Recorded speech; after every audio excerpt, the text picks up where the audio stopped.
জগতে কিছু খাবার থাকে দেখবেন যেটা খেলে তুষ্টি হয় কিন্তু পুষ্টি হয় না। যেমন ধরুন ফুচকা। ফুচকা খেয়েছেন তো মহিলা? দেখবেন খেতে মুখে ভালো লাগে কিন্তু শরীরের কোনো কাজে লাগে কি?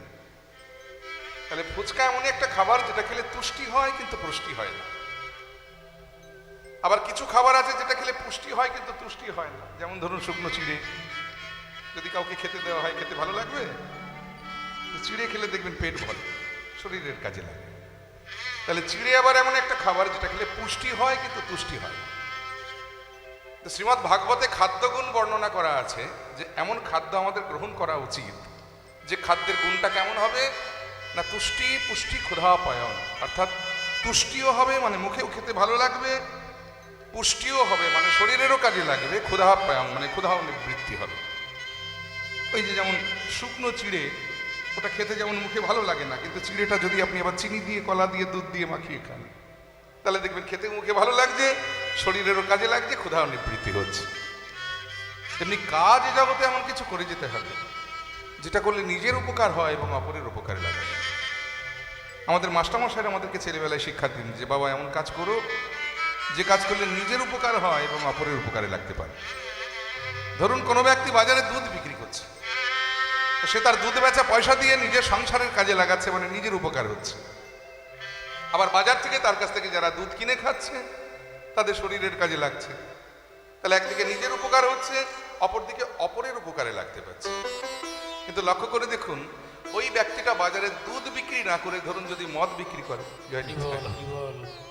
তাহলে সে মদ বিক্রি করে দোতলা বাড়ি করছে, কিন্তু তার কাছ থেকে যারা মদ কিনে খাচ্ছে তারা গোল্লায় যাচ্ছে। তাহলে কাজ এমন কিছু করতে হবে যেটা করলে নিজের উপকার হয় এবং অপরের উপকারে লাগায়। ওই যে ব্যক্তিটা বাজারে দুধ বিক্রি করছে, সে তার দুধ বেচা পয়সা দিয়ে যেমন নিজের কাজে লাগাচ্ছে, আবার তার কাছ থেকে যারা দুধ কিনে খাচ্ছে তাদের শরীরের কাজে লাগছে। আবার যদি বাজারে কোনোদিন তার দুধটা বিক্রি নাও হয় সে কিন্তু ফেলে দেবে না, সে দরকার হলে নিজে ঢকঢক করে খেয়ে নেবে, তাতে তার অপকার হবে না বরং উপকার হবে। কিন্তু যে ব্যক্তিটা মদ বিক্রি করছে বাজারে, তার মদটা যদি কোনোদিন বাজারে বিক্রি না হয় সে খেতে পারবে কি? আর যদিও সে খায় তাহলে তার উপকার তো হবেই না, বরং অপকার। তেমনি কীর্তন হচ্ছে এমন একটা সেবা যেটা করলে নিজের উপকার হয় এবং অপরের উপকারে লাগা যায়।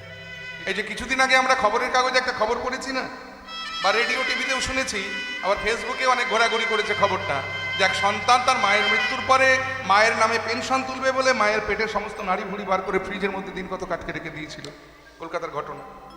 তাহলে এটা দেখুন, মায়ের প্রতি সন্তানের যেমন একটা অসম্ভব কাজ, তেমনি বেশ কিছুদিন আগে খবরে পড়েছিলাম এক বাবা তার মেয়ের নামে এলআইসি করিয়ে সেই এলআইসি টাকা তুলে ফেলবে বলে মেয়েকে জলে ডুবিয়ে মেরে ফেলেছে।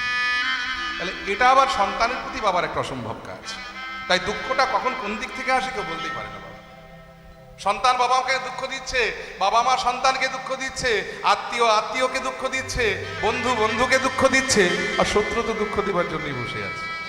তাহলে সংসার হলো একটা সাগর, আর সংসার সাগরের জল হলো দুঃখ দিয়ে তৈরি। কেউ যদি সুখ পেয়ে যায় তাহলে ধরে নিতে হবে কপালে ছিল না কিন্তু উপরি পাওনা রূপে পেলাম, কিন্তু দুঃখ পেতে হবে এটা ধরে নিয়েই আপনাকে সংসারে আসতে হবে। আবার যে লোকটা জীবনে কোনোদিন সাঁতার কেটে পুকুর পার হতে পারেনি, সে যদি সাগরে এসে পড়ে তার অবস্থাটা কি হয় বুঝতে পারছি।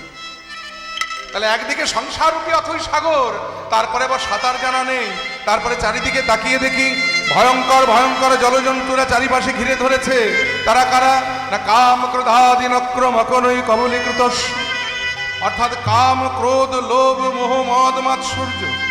কেউ হাঙর, কেউ কুমির, কেউ অক্টোপাস, ভয়ঙ্কর ভয়ঙ্কর জলজন্তু চারিপাশে ঘিরে ধরেছে। এখন উপায়, কাছ থেকে একজন বললেন বাবা তাহলে একটা কাজ করো, তুমি ডুব সাঁতার কাটো। সামনে থেকে ধরো কুমির আসছে, তুমি ডুব সাঁতার কেটে চলে যাও, তাহলে কুমির তোমায় দেখতেও পাবে না, খেতেও পাবে না।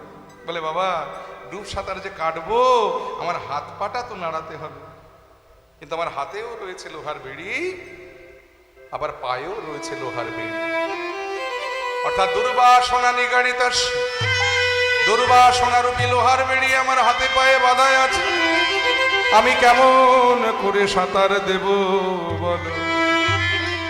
বলে তাহলে একটা কাজ করো, তুমি না হলে জলে কিছুক্ষণ অপেক্ষা করো, আমি না হয় আসি তোমাকে বাঁচাতে। বলে অপেক্ষা যে করবে একটা আশ্রয় তো প্রয়োজন, কিছু না হোক অন্তত মিনিমাম একটা বিচুলি রাটি যাকে আশ্রয় করে সাগরের জলে ডুবে কিছুক্ষণ ভেসে থাকতে পারো। এখন সেই লোকটার প্রাণে বেঁচে থাকার আর কোনো উপায় আছে কি? যে লোকটা সংসার রূপী অথই সাগরে এসে পড়েছে, সাঁতার জানা নেই, তারপরে সামনে ভয়ঙ্কর ভয়ঙ্কর জলজন্তুরা ঘিরে ধরেছে, হাতে পায়ে লোহার বেড়ি দিয়ে বাঁধা, সামনে কোনো আশ্রয় নাই। এখন সেই লোকটার প্রাণে বেঁচে থাকার আর কোনো উপায় আছে কি? কিন্তু প্রকাশানন্দ সরস্বতীবাদ বললেন যে এমতো অবস্থায়ও লোকটা প্রাণে বেঁচে যেতে পারে। কেমন করে? না, অদূরে যদি কোনো নাবিক দেখতে পায় যে একটা লোক সাগরের জলে ডুবে মরছে, নাবিকটা যদি তাড়াতাড়ি করে নৌকাটা বেয়ে লোকটির কাছে আসে, লোকটার তো হাতে পায়ে লোহার বেড়ি দিয়ে বাঁধা, সে তো নৌকায় উঠতে পারবে না। তো নাবিক যদি কৃপা করে তার চুলের মুঠিটা ধরে তাকে টেনে নৌকায় তুলে নেয়, তাহলে তো লোকটা প্রাণে বেঁচে যেতে